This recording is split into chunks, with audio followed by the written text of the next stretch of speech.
আগামী 5 তারিখ তোমাদের মাধ্যমিক গণিত পরীক্ষা, গণিত বা অঙ্ক পরীক্ষা। তার জন্য আজকে আমাদের ইউটিউব চ্যানেল থেকে একটি তোমাদের জন্য সাজেশন নিয়ে আসা হয়েছে। তো সেই সাজেশনটি তোমরা দেখতে থাকো। এখানে সাজেশনটি 2 নম্বরের প্রশ্ন নিয়ে নয়, এখানে সমস্ত 3 নম্বরের প্রশ্ন এবং 5 নম্বরের প্রশ্ন, সমস্ত বড় প্রশ্নের উপর সাজেশনটা করব। আর তাছাড়া সাজেশনের উত্তরগুলোও রয়েছে, তোমরা দেখবে উত্তরগুলোও ধ্যান দিয়ে আমি করে দিয়েছি বা সেখানে তোমাদের পিডিএফে অ্যাড করে দিয়েছি। তোমরা দেখতে থাকো। যারা চ্যানেলটিতে নতুন অবশ্যই সাবস্ক্রাইব করে পাশে থেকো। চলো আমরা একে একে সাজেশনগুলো দেখতে থাকি। প্রথমে এই ভিডিওটি আমি 2 পার্টে নিয়ে আসবো। আজকে একটা দিচ্ছি, কালকে আরেকটা দেব। আর সাজেশন যারা নিতে চাও সবাই জানো পদ্ধতি কিভাবে নিতে হবে। কমেন্টে হোয়াটসঅ্যাপ গ্রুপ থাকবে, সেখানে যুক্ত হয়ে আমাকে এসএমএস করবে। এই সাজেশনটি তোমরা উত্তরসহ পেয়ে যাবে। তো আবারও বলছি, এখানে বড় সাজেশন, 2 নম্বরের সাজেশন নেই বা 2 নম্বরের প্রশ্নগুলো নেই সাজেশনে, সব বড় প্রশ্ন থাকবে। আর প্রথমত এখানে আগের বছর যে প্রশ্নগুলো এসেছিল সেটা তোমাকে দেখতে হবে। যে এখানে 3টে টপিক আছে। কি কি? একটা হচ্ছে সরল সুদ, একটা হচ্ছে চক্রবৃদ্ধি সুদ, আর একটা হচ্ছে তোমার অংশীদারি কারবার। ঠিক আছে?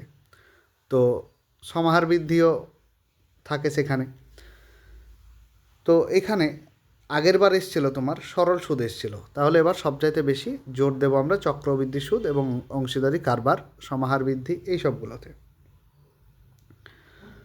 তো এখানে দেখো চক্রবৃদ্ধি সুদের যে অনেক কটা তোমাদের টেস্ট পেপারে দিয়েছে, মানে সেট দিয়েছে, সেই সেট থেকে সাজেশনগুলো আমরা করব। তো এই প্রশ্নগুলো আমার মতে বলে যে বাদ রাখা উচিত হবে না। তোমরা কম বেশি টেস্ট পেপারে যেগুলো দিয়েছে সেগুলোই প্র্যাকটিস করো প্রতিদিন। তবে বিশেষ করে চক্রবৃদ্ধি সুদের উপর মানে জোরটা বেশি দেবে। ঠিক আছে? তো এখানে আমি প্রথম কার্ডটা ইম্পর্টেন্ট রাখলাম। দ্বিতীয়ত দেখো যে শ্রীধর আচার্যর সূত্র অনুসারে যেগুলো করতে হয় সেগুলোও করতে হবে। আর এখানে দেখো যে কোনো একটা দিয়েছে। তো এখানে দুটোর মধ্যে তোমাদের যেটা সুবিধা হবে, যে যেটা প্র্যাকটিস করবে সেটা করো। তারপরে দেখো এই যে আনসারগুলো, পরেরটাতে আমি করণীর ওপর ফোকাস দেবো, যেহেতু তোমরা অনেকেই করণী কম বেশি ভালো পারো। দ্বিতীয়ত দেখো এই 2 নম্বরের যেটা আছে এ ওয়াই বাই এই -bx/c, এই ম্যাথটা চলো আমরা দেখে নিই। আমি এখানে একে একে দেখাই তোমাদের যে সবচাইতে এবার বেশি ইম্পর্টেন্ট করণের মধ্যে কি না, 2-এর অঙ্কটা তোমাদের যে ম্যাথ আছে, ম্যাথ বই, সেই ম্যাথ বইয়ের 161 নম্বর পেজ দেখবে। 161 নম্বর পেজে এই ম্যাথটি রয়েছে, 2-এর করণী। এটার উত্তর আমি করে দিয়েছি দেখো টেস্ট পেপারে। এটাও টেস্ট পেপার অনেকবারই দিয়েছে, এবারও তোমাদের আসার জন্য ইম্পর্টেন্ট আছে। আমি একটু করে স্ক্রল করে দিচ্ছি, তোমরা উত্তরগুলো স্ক্রিনশট মেরে নিও। আর যারা পিডিএফ নেবে তারা তো অবশ্যই পিডিএফটি নিয়ে নিও। দ্বিতীয় ইম্পর্টেন্ট যেটা, যে 8-এর ম্যাথটা তোমাদের বইয়ে, 8-এর ম্যাথটা যেটা আছে ভীষণ ভীষণ ইম্পর্টেন্ট এবারের জন্য করণের উপর আমি 3টে ম্যাথ দিয়েছি। এই 3টে ম্যাথের মধ্যে 3 নম্বরেও পেয়ে যাবে, 5 নম্বরেও পেয়ে যাবে। এই 3-4টের মধ্যেই বেশি ঘোরাফেরা করে ম্যাথ। তারপরে দেখো পরবর্তী যেটা রয়েছে, যে স্কোয়ার বাই b+c = b²/c+a। তারপরে আছে c²/a+b = 1 হলে আমাদেরকে এই লাইনটা প্রমাণ করতে হবে। ঠিক আছে? তো এটাও আমি আনসার করে দেখিয়ে দিয়েছি, তোমরা দেখে নিতে পারো। তারপরে দেখো আরেকটা প্রশ্ন, যে তোমাদের প্রয়োগের 60 নাম্বার কোয়েশ্চেনটা, যে x = 4ab/a+b হলে তোমাকে এই লাইনটা দেখাতে হবে, মানে প্রুভ করতে হবে।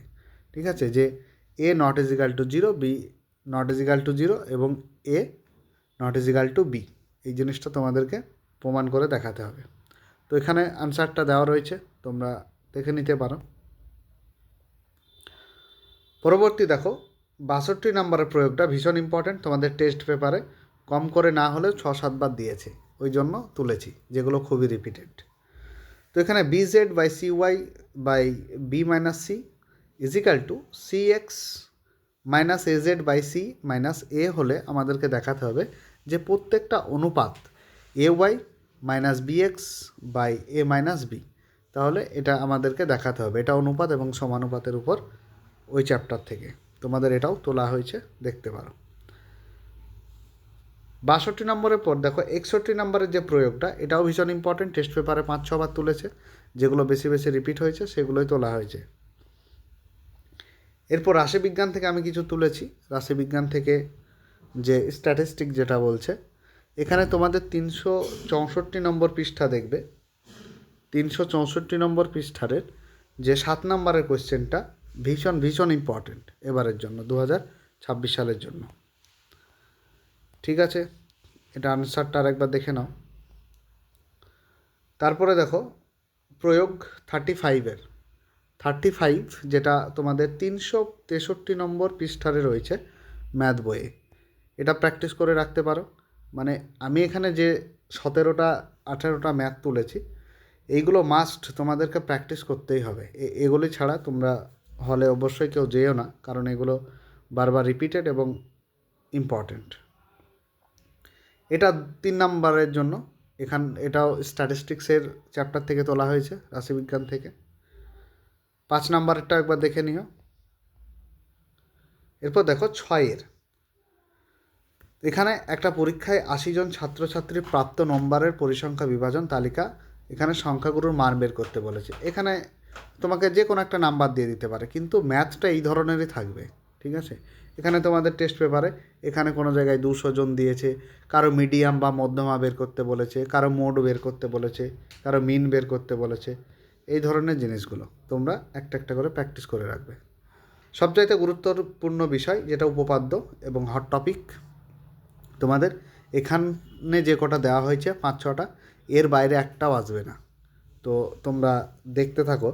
প্রমাণ করি যে বৃত্তস্থ সামন্তরিক একটি আয়তকার চিত্র, তোমাদের টেস্ট পেপারে 3 বার দিয়েছে এবং এবছরে আসার জন্যও ইম্পর্ট্যান্ট। তারপরে দেখো, যদি দুটি বৃত্ত পরস্পরকে স্পর্শ করে তাহলে স্পর্শবিন্দুটি কেন্দ্র দুটির সংযোগ সরল রেখাংশের উপর অবস্থিত হবে।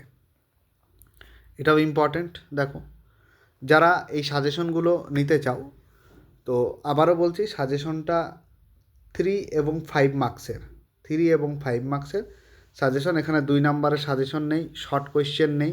তোমরা অনেকে হয়তো বলবে যে শর্ট কোয়েশ্চেন 2 নম্বরের আছে সেই জন্য নেব, আগেই বলছি নেই, শুধুমাত্র বড়। যারা ইচ্ছুক নিতে চাও তাহলে আমাকে SMS করতে পারো, হোয়াটসঅ্যাপ গ্রুপ আছে দেখো কমেন্টে, সেখানে যুক্ত হয়ে যাও। তারপর দেখো 35 নম্বরের একই বৃত্তাংশ সকল বৃত্তস্থ কোণের মান সমান, এই একটা কোয়েশ্চেন গেল। তারপরে দেখো আরেকটা টেস্ট পেপারে দিয়েছে যে অর্ধবৃত্তস্থ কোণ সমান, সেটা প্রমাণ করতে হবে। যেটা দিয়েছে বারবার ভীষণ ইম্পর্ট্যান্ট আবারও, যে কোনো বৃত্তের একটি বৃত্তচাপের দ্বারা গঠিত সম্মুখ কেন্দ্রস্থ কোণ ওই চাপের দ্বারা গঠিত যে কোনো বৃত্তস্থ কোণের দ্বিগুণ। এটা 200% ইম্পর্ট্যান্ট, ভীষণ ভীষণ ইম্পর্ট্যান্ট। টেস্ট পেপারে 7-8 বাদ দিয়েছে কম করে, তোমরা দেখতে পারো। তারপরে দেখো, এটা একটা ইম্পর্ট্যান্ট, তোমাদের 41 নম্বর উপপাদ্য যেটা রয়েছে, যে বৃত্তের বহিস্থ কোনো বিন্দু থেকে যে দুটি স্পর্শ অঙ্কন করা যায় তাদের স্পর্শবিন্দুটি দুটির সঙ্গে বহিস্থ বিন্দুর সংযোজক সরল রেখাংশ দুটির দৈর্ঘ্য সমান এবং তারা কেন্দ্রে সমান কোণ উৎপন্ন করে। এই একটা গেল। 48 নম্বরটা দেখো, যে কোনো সমকোণী ত্রিভুজের সমকৌণিক বিন্দু থেকে অতিভুজের ওপর মানে লম্ব অঙ্কন করলে এই লম্বের উভয় পার্শ্বস্থিতি ত্রিভুজদ্বয় সদৃশ্য ও ত্রিভুজগুলির প্রত্যেক মূল ত্রিভুজের সঙ্গে সদৃশ্য। এটা ইম্পর্ট্যান্ট রয়েছে। আর দ্বিতীয়, কালকে আমি মানে আরেকটা যে ভিডিওটা দেবো সেই ভিডিওতে কী কী থাকবে, তোমাদের ত্রিকোণমিতির সাজেশন থাকবে, ত্রিকোণমিতি, তাছাড়াও আরও যেটা রয়েছে সেটা হচ্ছে তোমাদের কি বলে, গোলক থেকে আছে, তারপর আছে লম্ব বৃত্তাকার শঙ্কু। ঠিক আছে, এইসব মানে এইসব থেকে আমি একটা সাজেশন দেব, তোমরা দেখতে থাকো, চ্যানেলটা সাবস্ক্রাইব করো আর বন্ধুদেরকে এগুলো শেয়ার করো, আর যারা নিতে চাও তারা নিতে পারো।